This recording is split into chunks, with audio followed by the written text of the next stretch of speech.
Father, on this day we take time to remember the innocent who lost their lives. And Father, we pay tribute this morning to those who gave their lives in order that others might live. For many Americans, the wounds of that morning still remain fresh. First responders, firefighters, police officers, they still get a lump in their throat and choke up at the memory of fallen comrades. Todd Beamer was born November 24th, 1968. He died September 11th, 2001. Cause of death, plane crash during the September 11 attacks. Known for his heroism as a passenger aboard United Airlines Flight 93. Todd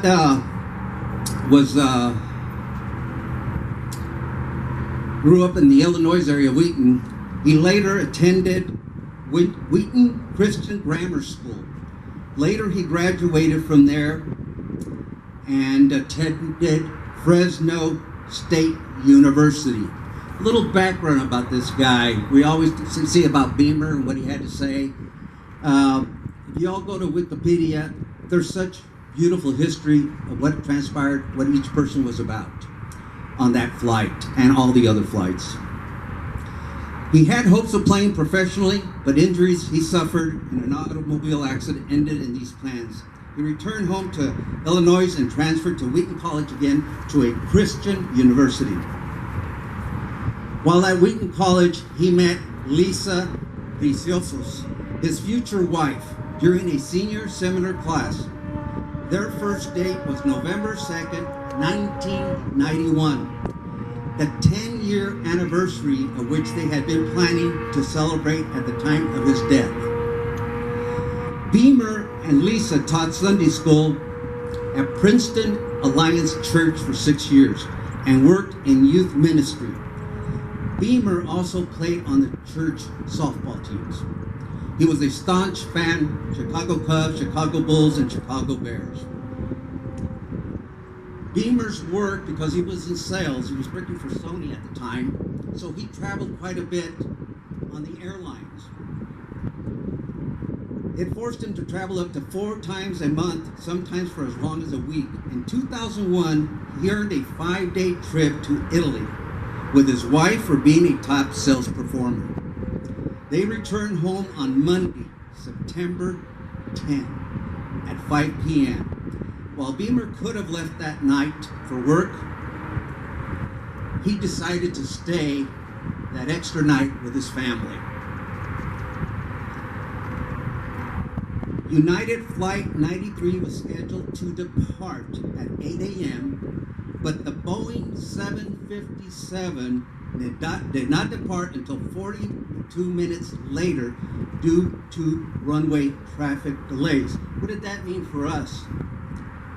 That delay that they were on that plane was supposed to have taken off pretty much about the same time as the other ones did. If it had not been delayed, that plane would have been up basically around the same time as the other ones that the terrorists had projected to hit, which meant we really wouldn't have had any advance notice. And that plane was heading for Washington, D.C. But since it got delayed, we had those advance notices and calls, and that the other towers had been hit, and the Pentagon, which they started speaking then by phone to Beamer and a few of the people. While they were on the plane, they realized what was transpiring. The terrorists said they had bombs strapped on them. They had knives. They had taken over the plane.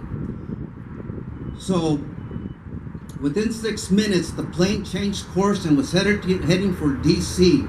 Beamer tried to place a credit call through a phone located on the back of the plane seat. And you can imagine this guy was going back and to have to go back there. Just imagine him getting in there, having to do this, what those people were going through. And they transferred the call to a GTE airphone supervisor, which was Lisa Jefferson. With FBI agents listening on their call, Beamer informed Jefferson that the hijackers had taken over United 93. There was more details involved. I took some short lines out of this, but Beamer at that point shouted and explained, "We're going down. We're going down." What followed was a discussion amongst some of the people there. I won't mention all their names. And while Jefferson was on the phone, and they made a plan to take over the hijackers. And Beamer at that point recited the Lord's Prayer and the 23rd Psalm with Jefferson, promoting others to join in. Beamer requested of Jefferson, "If I don't make it, please call my family and let them know how much I love them." After this, Jefferson heard muffled voices and Beamer clearly answering, "Are you ready? Let's roll." Those famous words started on 9/11 and motivated the President Bush and everybody else, because everybody was in such high spirits.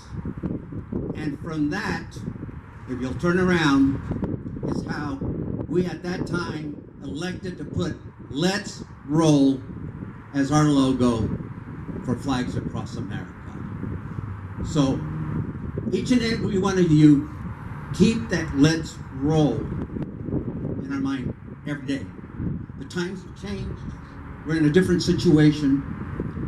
And all of us that are positive and believe in America, we need to keep helping and pushing those that don't believe.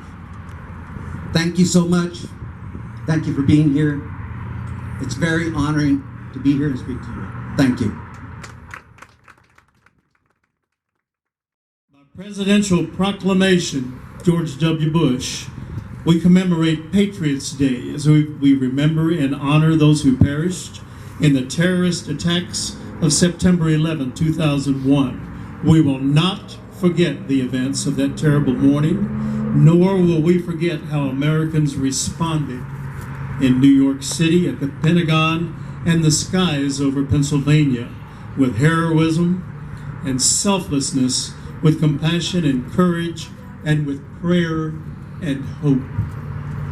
We will always remember our collective obligation to ensure that justice is served, that freedom prevails, and that the principles upon which our nation was founded endure. Inspired by the heroic sacrifices of our firefighters, rescues, law enforcement personnel, military service members, and courageous citizens, our nation found unity, focus, and strength.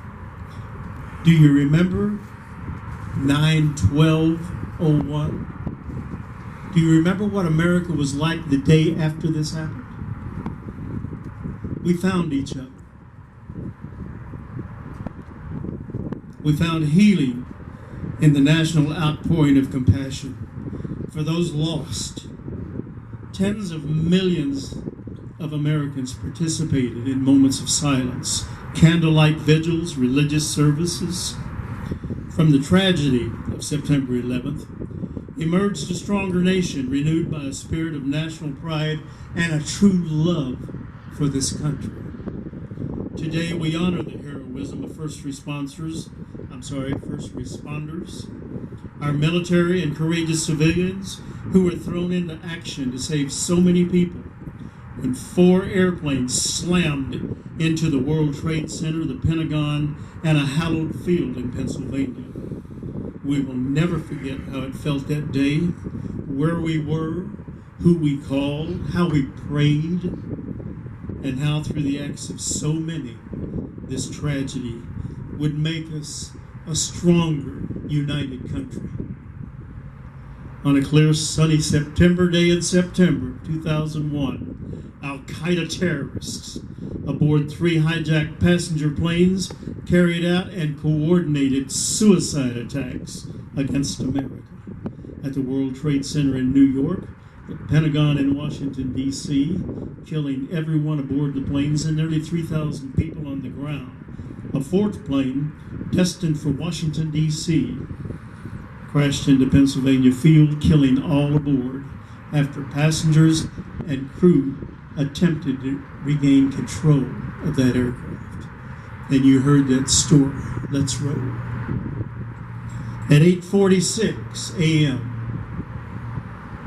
hijackers aboard American Airlines Flight 11 crashed the airliner into floors 93 through 99 of the North Tower of the World Trade Center, killing everyone on board and hundreds inside that building.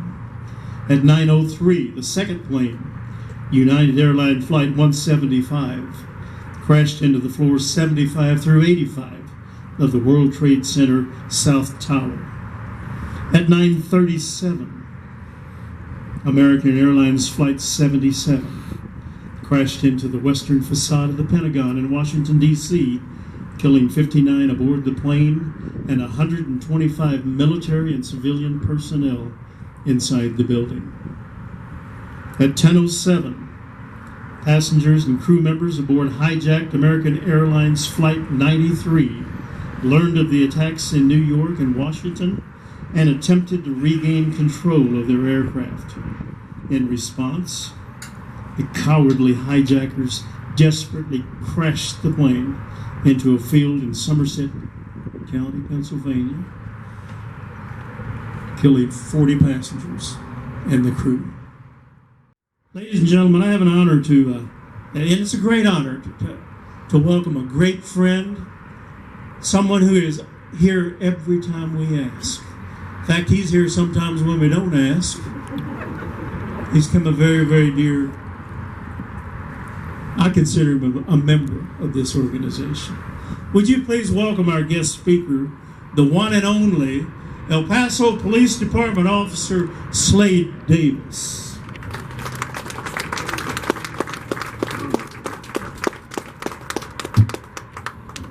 I promised I was invited today.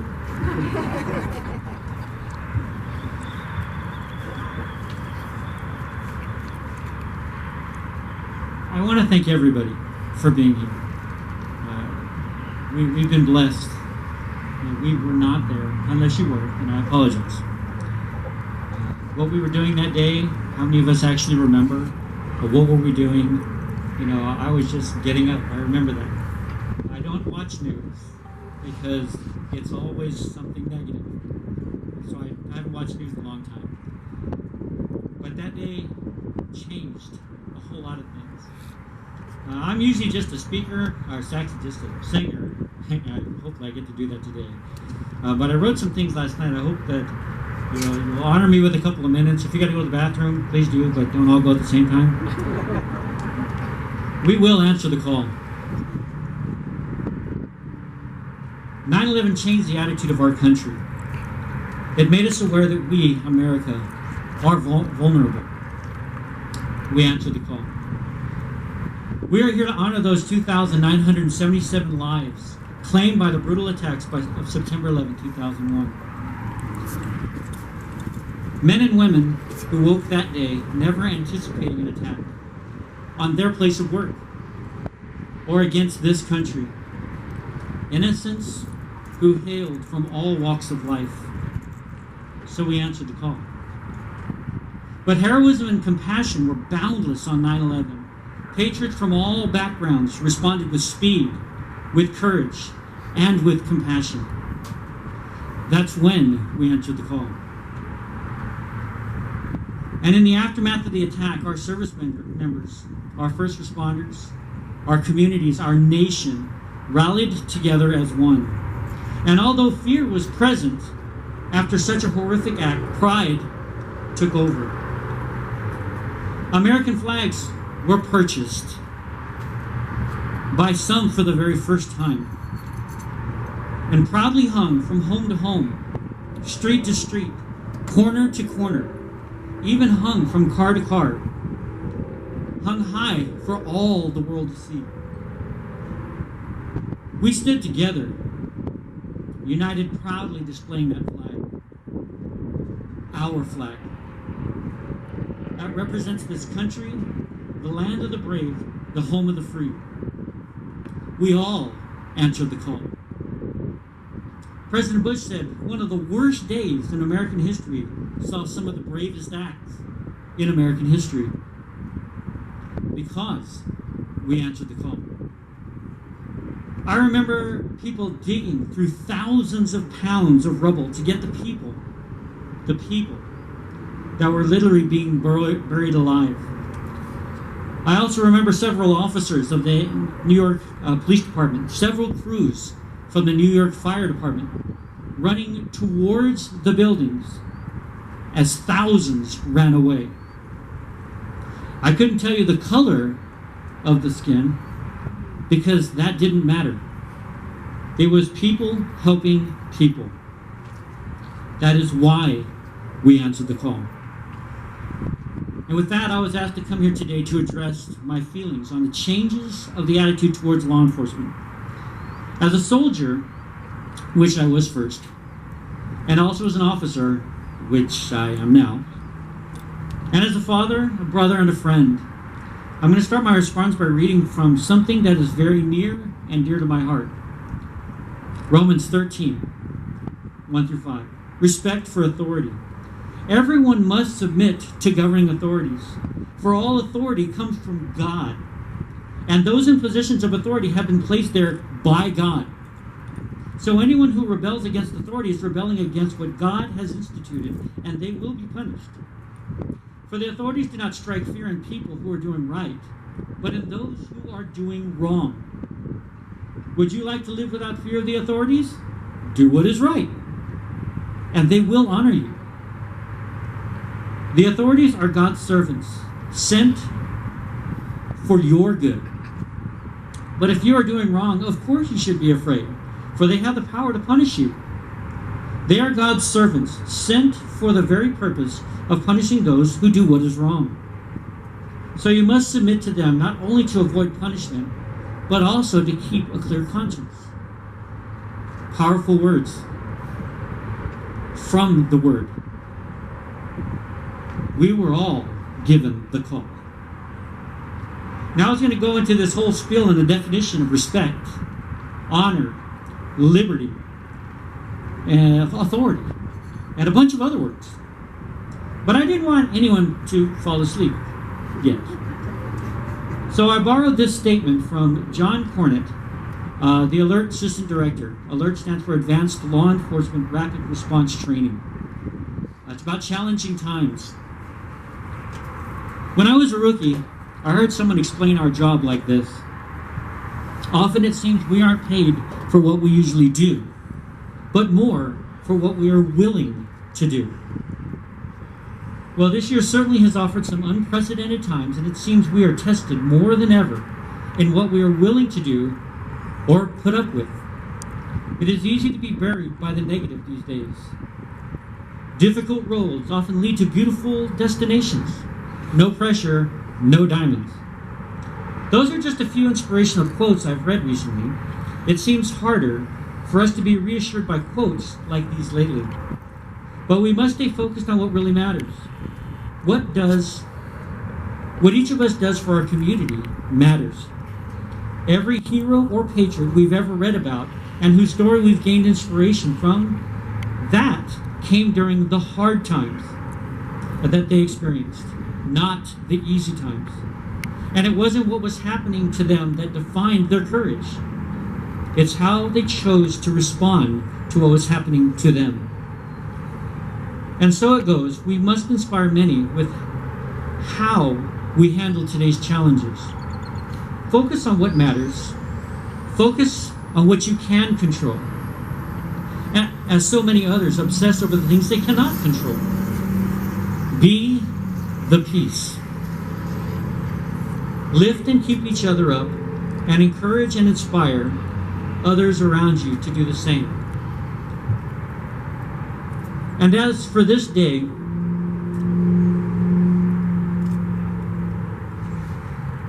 Rudy Giuliani, Rudy Giuliani said at the World Trade Center site in 2006, "Remember the valor of those we lost, those who innocently went to work that day, and brave souls who went in after them."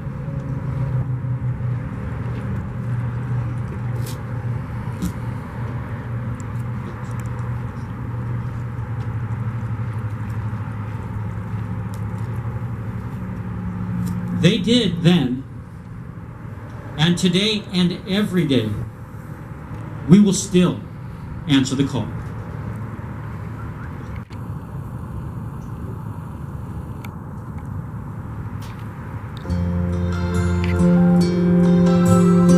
Y'all know what comes next. Oh.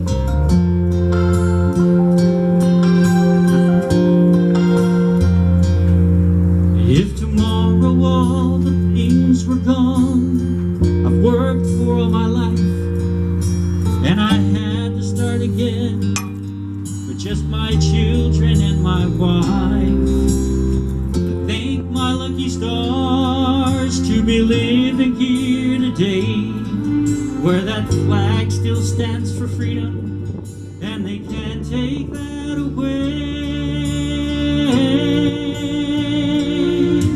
And I'm proud to be an American, where at least I know I'm free. And I won't forget the men who died, who gave that right to me. And I gladly stand up next to you and defend her still today. 'Cause there ain't no doubt I love this land. God bless the USA. Jimmy be with me every year. Okay, here we go. From the lakes of Minnesota to the hills of Tennessee, across the plains of Texas, from sea to shining sea, from Detroit down to Houston and New York to LA, there is pride in every American heart, and it's time we stand and say that I'm proud to be an American, where at least I know I'm free. And I won't forget the men who died, who gave that right to me. And I gladly stand up next to you and defend her still today. 'Cause there ain't no doubt I love this land. God bless the USA.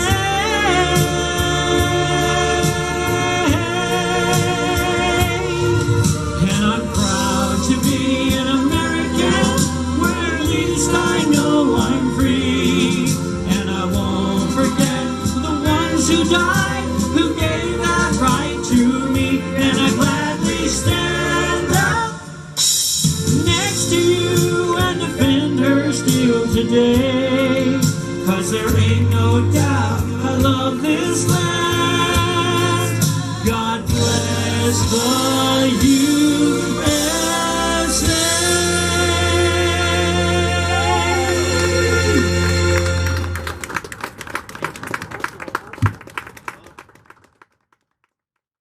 Make it part of your life. We want it to be part of this community, and we want everyone to be proud to be an American. Thank you, Cliff. Yeah, great job, Cliff.